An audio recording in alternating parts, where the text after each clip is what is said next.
প্রিয় দর্শক, আসসালামু আলাইকুম। দর্শক, আপনাদের প্রীতি ও শুভেচ্ছা জানিয়ে শুরু করছি আমাদের আজকের প্রতিবেদন।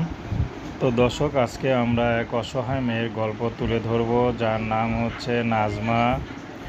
তো নাজমার বিয়ে হয়েছিল। নাজমার মা ভাত বিক্রি করে। তো নাজমাদের গ্রামে কোনো জায়গা জমি নেই। তো নাজমার মা ভাত বিক্রি করে অনেক টাকা কষ্ট করে জোগায়া নাজমাকে বিয়ে শাদী দেয়। কিন্তু নাজমার স্বামী নাজমাকে কয়েকদিন পর ডিভোর্স দিয়ে চলে যায়। তো নাজমার একটা সন্তান আছে। তো নাজমা যে টিন শেডের ঘর দেখতে পাচ্ছেন, এই ঘরটা ভাড়া থাকে।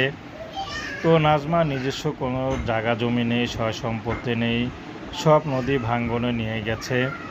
তো নাজমার একটি সন্তান আছে। এখন নাজমাকে চলতে হয়, নাজমার সন্তানকে চলতে হয়, কিন্তু সেটা তার মার পক্ষে সম্ভব না। নাজমাও বুঝতে পারে, কিন্তু কি করবে, যাওয়ার তো কোথাও জায়গা নেই।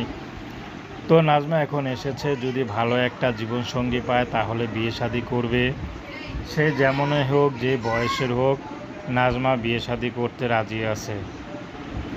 নাজমা চাচ্ছে যে আমি যেহেতু ডিভোর্সি, আমার সন্তান আছে, যদি এমন কোনো পুরুষ পায় যে নাকি ডিভোর্সি, সন্তান আছে, স্ত্রী নাই, বা চলে গেছে বা মারা গেছে, এমন কোনো পুরুষ পেলেও নাজমা বিয়ে শাদী করতে রাজি আছে।